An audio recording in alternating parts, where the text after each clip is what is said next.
Français, ne les oubliez pas. C'est ce que le visiteur peut lire sur la partie haute de la porte de ce monument commémoratif. Nous voici devant le mémorial de Chasseneuil-sur-Bonnieure, en Charente. Ce mémorial de la Résistance fut construit à la fin de la Seconde Guerre mondiale à la mémoire de 1465 martyrs de la Résistance et des combattants de la Charente et de la Charente-Maritime tombés au champ d'honneur. C'est aussi une nécropole nationale. Le maquis de Bir Hakeim, nommé ainsi par le grand résistant Claude Bonnier, a eu Chasseneuil-sur-Bonnieure comme berceau. Les membres survivants, dont le colonel André Chabannes et Guy Pascot, eurent l'idée dès la libération de la Charente d'un monument à la gloire de la Résistance, destiné à perpétuer le souvenir des volontaires tombés pour la liberté et la grandeur de la patrie, et en particulier des 170 fusillés déportés et morts au combat, connus ou anonymes, du maquis de Bir Hakeim. L'œuvre est de l'architecte charentais et ancien résistant François Poncelet. La main-d'œuvre a été constituée par 60 prisonniers allemands.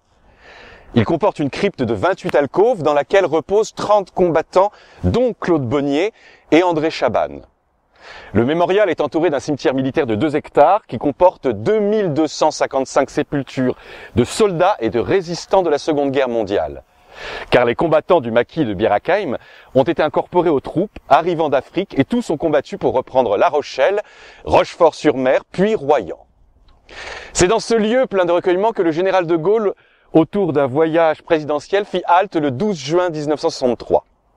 À cette époque, le général de Gaulle prépare sa réélection comme président de la République de 1965. Mais pourquoi ce voyage ?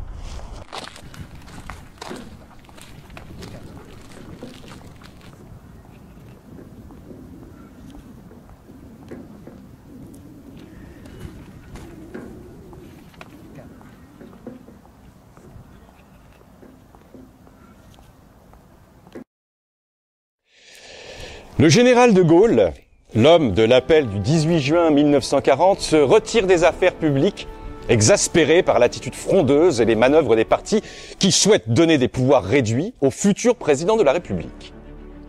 Une guerre d'Algérie longue et coûteuse, une instabilité permanente et l'impuissance des pouvoirs publics à résoudre les problèmes financiers des Français ont fortement affaibli le régime.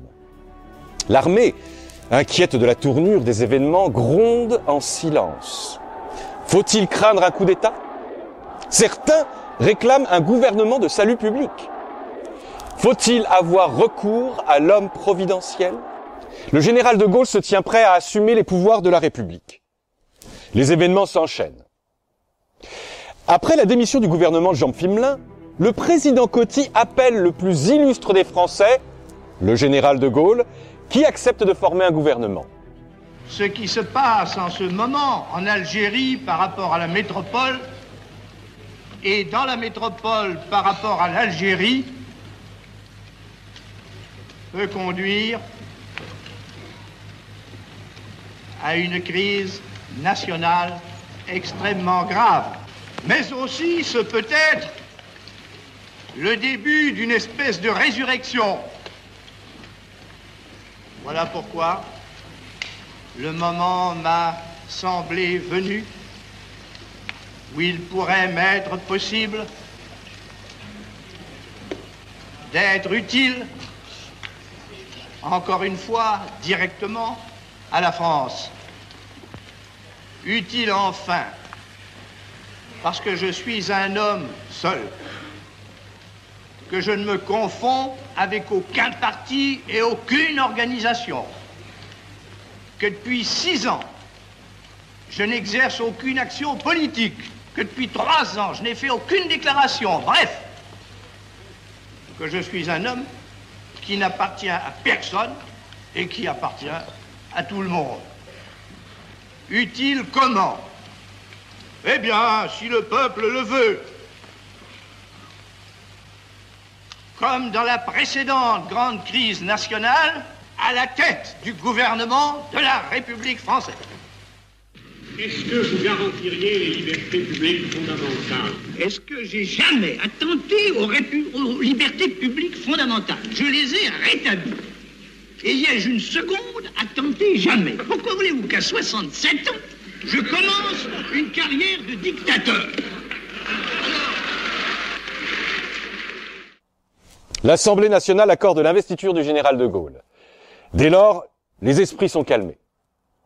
Une nouvelle constitution est élaborée par l'équipe de Michel Debré, dans l'esprit de la réforme des institutions, voulue par le général de Gaulle depuis 1946, avec enfin un exécutif fort.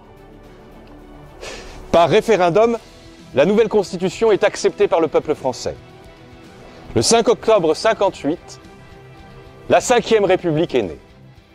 Le général de Gaulle devient le premier président de la Ve République, élu par un collège élargi de sénateurs et de députés. Après l'attentat du Petit Clamart, les Français plébiscitent par référendum à 62% la mise en application de l'élection du président de la République au suffrage universel direct. Profitant de l'état de grâce, le général de Gaulle dissout l'Assemblée nationale. Dès lors, suivent les élections législatives où le parti du général de Gaulle, l'UNR, sort grand vainqueur. Le général de Gaulle prépare alors sa campagne électorale de 1965 et entreprend de visiter le peuple français.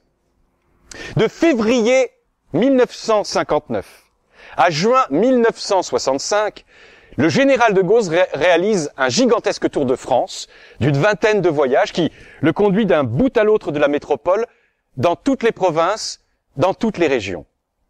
Et c'est en Charente, et Charente-Maritime, qu'il rencontre les 4 députés de formation gaulliste UNR, Raymond Rétoré, Jean de Lipovski, Albert Bignon, André Salardenne. Si vous aviez été le président de la République en ce 12 juin 1963, l'aventure, peut-on qualifier autrement l'extraordinaire entreprise que constitue ce voyage présidentiel qui a commencé à 9h30 ce mercredi matin? À cette heure-là, le général de Gaulle, président de la République, a quitté le palais de l'Élysée pour l'aérodrome de Villacoublay. Là, il a pris place avec Madame de Gaulle, Roger Frey, ministre de l'Intérieur, Monsieur Alain Peyrefitte, ministre de l'Information, à bord d'un DC-10 qui l'a conduit jusqu'à la base militaire de Château-Bernard, près de Cognac. Là, eh bien, à partir de là, voulez-vous que nous passions de l'autre côté de la barrière, qu'elle soit métallique ou symbolique, et que nous imaginions suivre pas à pas le chef de l'État? Mais, chut, pas de bruit. Il faut nous faire oublier des gardes du corps présidentiel. Il est 11h15, le ciel est nuageux, mais le soleil est prêt à percer. Le grand oiseau blanc termine son vol, la porte s'ouvre, la Charente est à vos pieds.